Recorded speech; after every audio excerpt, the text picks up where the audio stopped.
Aquella noche de gala, la calma que precede a la coronación de un rey se rompió no por la celebración, sino por un silencio incómodo, proyectado en una pantalla secundaria, la imagen de un hombre.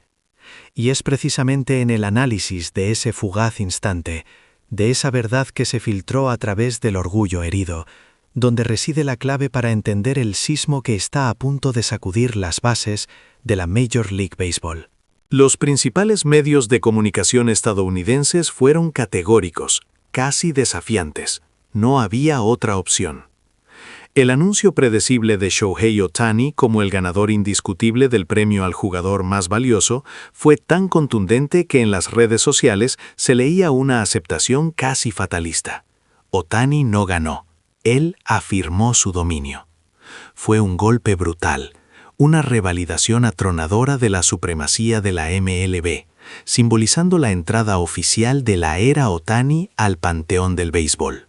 Pero detengámonos un momento en esa apabullante actuación, porque los números, queridos amigos, a veces revelan más oscuridad que luz, exponiendo sin piedad las fisuras de los demás.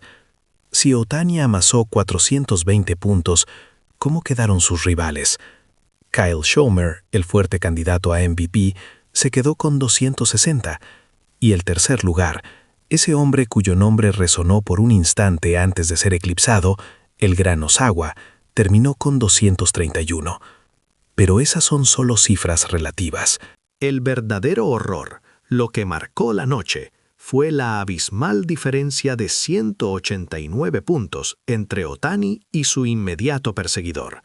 Esto no fue una derrota en términos deportivos, fue una declaración de fuerza sin concesiones, una brecha insalvable de talento puro. El comentarista de la MLB, con la frialdad de un forense, lo sentenció. Hay jugadores fantásticos en el resto de la liga, sí, pero no están ni cerca del escalón de Ohtani. Los aficionados estadounidenses absorbieron la realidad con sobriedad. Esto no era suerte. Esto era la realidad. Los números jamás mienten.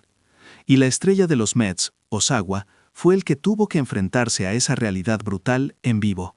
Pero, escuchen bien, el momento más dramático de aquella noche de anuncios no fue el resultado en sí.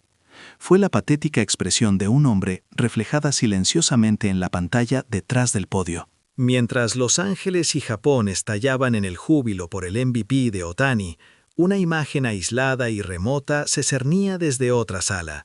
La pantalla mostraba a Osawa, con su uniforme de los Mets, visiblemente tenso. Cuando anunciaron su nombre como el tercero, su rostro mostró un microinstante de sorpresa y, sí, de vergüenza. Y de inmediato, esa herida inconfundible grabada en su orgullo transformó su expresión. El labio se le apretó levemente. La mirada se hundió hacia el suelo, incapaz de fijar la vista al frente. Pero la mano que sostenía un bate o un equipo se cerró en un puño blanco. Era el rostro de un atleta glorioso, entregado a la derrota, pero que al mismo tiempo la rehusaba visceralmente. Esa leve convulsión emocional fue el presagio de la tormenta que estaba por desatarse en toda la MLB.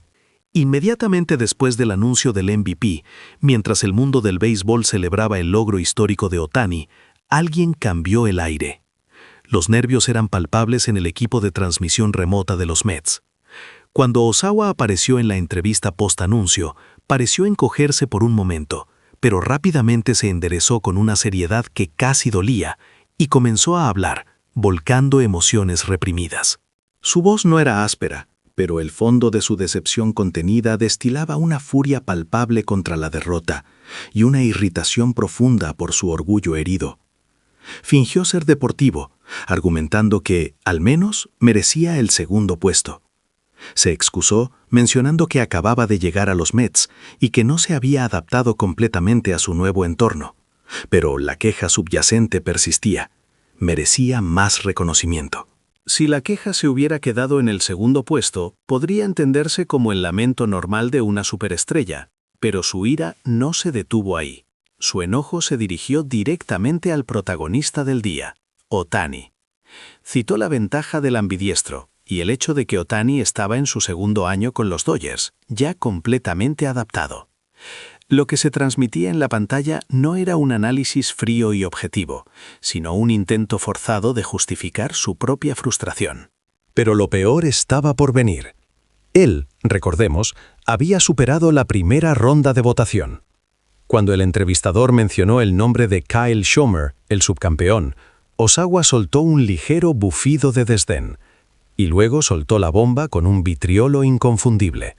Si estoy por debajo de él, eso es absolutamente ridículo. El silencio se hizo denso. Ahora, analicemos el contraargumento que muchos ofrecerían. Osawa solo estaba frustrado. Es humano. Pero escuchen lo que dijo al final. La estocada final fue un ataque directo no a sus rivales, sino a la institución. Su conclusión fue lapidaria. Incluso si yo hubiera ganado, esto es una competencia ridícula, una farsa absurda. La estupefacción congeló los rostros del personal de producción. Los comentaristas en el estudio central se hundieron en un silencio sepulcral. Pensemos, el premio M&M es uno de los galardones más prestigiosos del deporte, y muy pocos atletas, en la historia reciente, se han atrevido a insultar su historia y su autoridad abiertamente en el escenario global.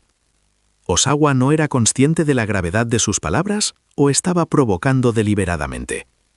Lo que sabemos es esto. Sus palabras fueron veneno puro. Y es aquí donde volvemos a la imagen inicial, a ese puño cerrado. Muchos analistas lo tacharon de arrogante, un mal perdedor que no pudo encajar el 189-0, pero yo les digo que están viendo la superficie. Si fuera solo frustración, se habría lamentado de su propia suerte o de las votaciones injustas. Osawa hizo algo más profundo, algo más peligroso.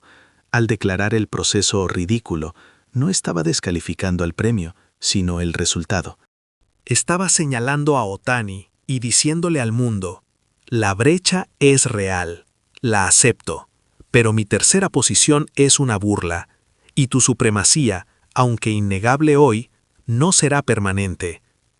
Esa mirada al suelo no fue de vergüenza por el resultado, fue el dolor de un guerrero que con todo su arsenal desplegado no pudo tocar al enemigo. La mano apretada alrededor del bate no era un gesto casual, era el juramento silencioso de que el duelo por el trono de la MLB no había terminado con la votación. La verdadera declaración de Osawa no fue un insulto a un premio, fue una declaración de guerra, un desafío directo al nuevo rey. La tormenta ha comenzado, y lo que hemos presenciado no es la conclusión de la temporada, sino el nacimiento de la rivalidad más intensa que este deporte haya visto en décadas.